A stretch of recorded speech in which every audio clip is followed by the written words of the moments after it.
Gold hub తాకట్టులో ఉన్న బంగారాన్ని విడిపించి కొనబడును. అదే రోజు ఆన్లైన్ ధరకు కొని డబ్బులు ఇవ్వబడును. నమస్తే, వెల్కమ్ టు మనం టీవీ. నేను వలి. బీఆర్ఎస్కు బిగ్ షాక్ తగిలింది.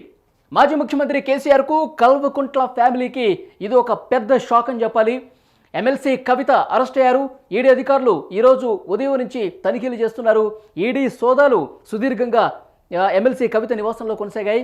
ముఖ్యంగా ఢిల్లీ లిక్కర్ కేసుకు సంబంధించి గతంలో చాలాసార్లు కూడా నోటీసులు ఇచ్చారు, విచారణకు రావాల్సిందిగా కోరారు. అయితే ముందస్తుగా తాను అనుకున్నటువంటి కార్యక్రమాలు ఉండటం వల్ల విచారణకు హాజరు కావట్లేదని చాలా సందర్భాలు చెప్పారు.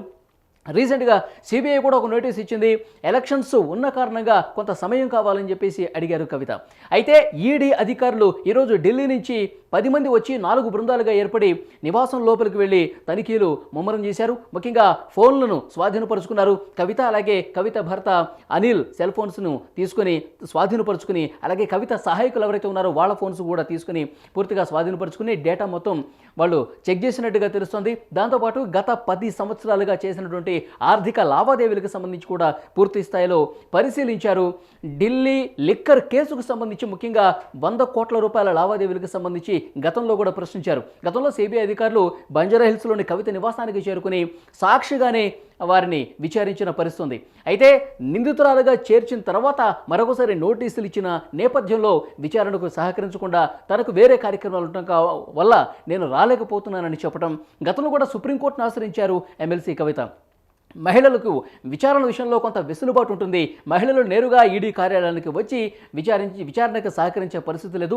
మహిళల్ని కొంత వెసులుబాటు కల్పించి అక్కడ నివాసానికే ఈడీ అధికారులకు వచ్చి విచారణ చేయాల్సిందిగా కొంత వెసులుబాటు కోరుతూ చట్టం మహిళలకు ఆ రక్షణ కల్పిస్తున్నట్టు కూడా కవిత సుప్రీంకోర్టులో పిటిషన్ వేసిన విషయం మనకు తెలిసిందే. ప్రస్తుతం అది పెండింగ్లో ఉంది.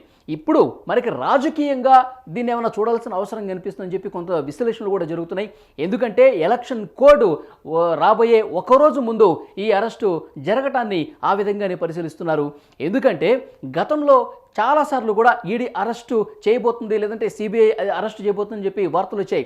ఢిల్లీలో విచారణకు జరుగుతున్నటువంటి క్రమంలో కూడా రాత్రి 8 గంటల వరకు కూడా విచారణ చేసిన సందర్భంలో కూడా అప్పుడు అరెస్టు జరిగిపోయింది, కవితను అరెస్టు చేసేశారని చెప్పి తెగ ప్రచారం జరిగింది. కానీ ఎలాంటి అరెస్టు జరగకుండా కవిత బయటకు వచ్చినటువంటి పరిస్థితి చూసాం. సో అప్పట్లోనే బీజేపీ మీద పెద్ద ఎత్తున విమర్శలు వచ్చాయి. బీజేపీ బీఆర్ఎస్ ఒకటే, అందుకే కవిత అరెస్టు కావట్లేదని చెప్పి చాలా వరకు చర్చ జరిగిన విషయం మనకు తెలిసిందే. ఇప్పుడు ముఖ్యంగా మనకు అందుతున్నటువంటి ఇన్ఫర్మేషన్ ప్రకారం ఢిల్లీ లిక్కర్ కేసుకు సంబంధించి పూర్తి స్థాయి ఆధారాలతోనే కవిత అరెస్టు జరిగినట్టుగా తెలుస్తోంది. ముఖ్యంగా సౌత్ గ్రూప్గా ఏర్పడి 100 కోట్ల రూపాయలకు సంబంధించి లావాదేవీలుగా, అంటే ఢిల్లీ మద్యం పాలసీకి సంబంధించి ఈ సౌత్ గ్రూప్ చాలా కీలకంగా వ్యవహరించింది. 100 కోట్ల రూపాయలకు సంబంధించి పెట్టుబడి విషయంలో పూర్తి స్థాయిలో అవకతవకలు జరిగాయి. వీళ్ళు కీలక భాగస్వాములుగా మారిపోయి ఢిల్లీ మద్యం పాలసీని వాళ్ళు కేంద్రీకృతమైపోయి దాన్ని శాసించారు. అక్కడ పెద్ద ఎత్తున అవకతవకలు జరిగాయి. ఈ 100 కోట్ల రూపాయలు ఆమ్ ఆద్మీ పార్టీ పంజాబ్ ఎన్నికల్లో వాడుకుంది. సో ఇలాంటి పెద్ద ఎత్తున ఆరోపణలు, విమర్శలు వచ్చాయి. వీటన్నిటికి సంబంధించి పూర్తి స్థాయిలో ఆధారాలు సేకరించి ఈడీ అధికారులు ఇవాళ అదుపులోకి తీసుకున్నట్టుగా తెలుస్తోంది. ముఖ్యంగా ఈ ఢిల్లీ లిక్కర్ స్కామ్కి సంబంధించి అరవింద్ కేజ్రీవాల్ కూడా నోటీసులు ఇచ్చారు. అయితే ఆయన కూడా విచారణకు సహకరించని పరిస్థితి మనం ఇప్పటి వరకు చూసాం. ఇక్కడ అరవింద్ కేజ్రీవాల్ని ప్రశ్నించాలంటే గనక కవిత అరెస్టు తప్పదు అన్న వార్తలు ఈడీ కార్యాలయం నుంచి వస్తున్నాయి. సో అందులో భాగంగానే అరెస్ట్ చేసినట్టుగా తెలుస్తుంది. మరోవైపు రాజకీయంగా కూడా కొంత విమర్శలు వస్తూ ఉన్నాయి. బీఆర్ఎస్ నేతలు, కార్యకర్తలు పెద్ద ఎత్తున కవిత నివాసానికి చేరుకుని ఈడీ అధికారులకు వ్యతిరేకంగా, భారతీయ జనతా పార్టీకి వ్యతిరేకంగా ఆందోళన చేస్తున్నటువంటి పరిస్థితి కనిపిస్తోంది. ఎన్నికల కోడ్ ఒక రోజు ముందు, రేపు ఎలక్షన్ కోడ్ వస్తుందని చెప్తున్నారు. ఎలక్షన్ కోడ్ వస్తే కనుక ఈ అరెస్టులు అనేవి సాగు. ఎందుకంటే పూర్తిగా ఎన్నికల సంఘం ఆధీనంలోకి పవర్స్ అన్ని వెళ్ళిపోతాయి కాబట్టి అప్పుడు ఎలాంటి అరెస్టులు జరగవని చెప్పి ఒక చర్చ ఉన్న నేపథ్యంలో ఒకరోజు ముందే ఈ విధంగా అరెస్ట్ చేశారని చెప్పి పెద్ద ఎత్తున చర్చ అయితే జరుగుతుంది. సో గతంలో కూడా చాలా సందర్భాల్లో లిక్కర్ కేసులో చాలా కీలక పాత్ర పోషించారు కవిత. సో కవిత అరెస్టు ఖాయం అని చెప్పి వార్తలు మనం చూసాం. అయితే ఎట్టకేలకు ఈరోజు ఉదయం ఢిల్లీ నుంచి వచ్చినటువంటి ఈడీ అధికారులు నివాసానికి వెళ్ళి పూర్తి స్థాయిలో తనిఖీలు చేసి గత 10 సంవత్సరాల ఆర్థిక లావాదేవీలకు సంబంధించి పూర్తిగా క్షుణ్ణంగా పరిశీలన జరిపి కొన్ని ఆధారాలు చూపించి అరెస్టు చేసినట్టుగా మనకైతే సమాచారం వస్తుంది.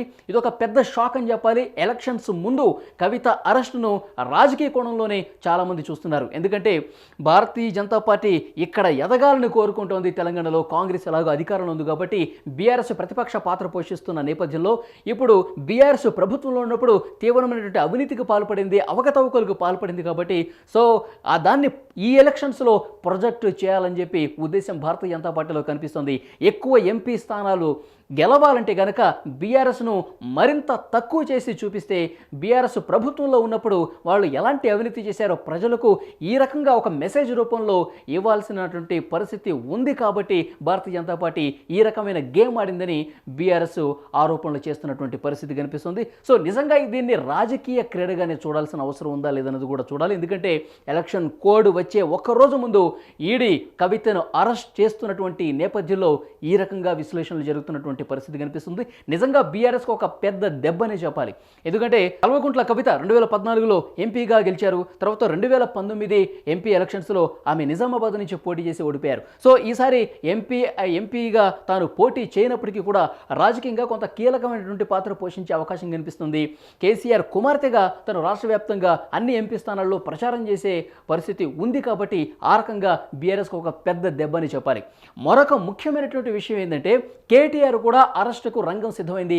ఇక్కడ రాష్ట్ర ప్రభుత్వం అరెస్టు చేయడానికి సిద్ధమైంది. ఆ రకమైనటువంటి ఆలోచన చేస్తుందని ఒక సమాచారం గత 2 రోజులుగా చక్కర్లు కొడుతోంది. ఎందుకంటే ఫోన్ ట్యాపింగ్ వ్యవహారంలో ప్రణీత్ రావు విషయానికి సంబంధించి కొన్ని కీలకమైన విషయాలు బయటపడుతున్నాయి. సో దానికి ఆదేశాలు ఇచ్చింది. ఈ ఫోన్ ట్యాపింగ్కి సంబంధించి పూర్తి స్థాయిలో ఆదేశాలు కేటీఆర్ నుంచే వచ్చాయి. ఎందుకంటే ఐటీ మంత్రిగా ఆయనే ఉన్నారు. ఫోన్ ట్యాపింగ్ వ్యవహారం ఆ శాఖ పరిధిలోకి వస్తుంది కాబట్టి ముఖ్యంగా ఆయన ఆదేశాలతోనే అప్పుడు ప్రతిపక్షంగా ఉన్న రేవంత్ రెడ్డి కావచ్చు, మిగతా నాయకులు వాళ్ళ ఫోన్లు ట్యాప్ చేసి కీలకమైన సమాచారాన్ని రాబట్టారని పెద్ద ఎత్తున చర్చ ఉంది. దానికి ఆధారాలు సేకరించే పనులు ప్రస్తుతం దర్యాప్తు అధికారులు కూడా ఉన్న పరిస్థితుల్లో కేటీఆర్ అరెస్ట్ కూడా లేకపోలేదు. అతి త్వరలోనే ఆయన అరెస్ట్ కూడా జరుగుతుందని ఒక చర్చ ఉంది. సో ముఖ్యంగా బీఆర్ఎస్ పార్టీకి సంబంధించి కల్వకుంట్ల ఫ్యామిలీకి సంబంధించి ఒక వార్త మనం చూసుకుంటే కనుక ఒక బిగ్ షాక్ అనే చెప్పాలి. ఈ విషయం తెలిసిన వెంటనే కవిత అరెస్ట్ అయ్యారన్న విషయం తెలిసిన వెంటనే ముఖ్యంగా హరీష్ రావు గారు కేసీఆర్ గారితో భేటీ అయ్యారు. భవిష్యత్తు కార్యాచరణకు సంబంధించి పూర్తి స్థాయిలో చర్చలు జరుపుతున్నట్టుగా తెలుస్తుంది. లీగల్ టీంతో డిస్కషన్ జరుగుతున్నట్టుగా తెలుస్తుంది. చూద్దాం నెక్స్ట్ పరిణామాలు ఏ విధంగా ఉంటాయనేది. Thank you very much.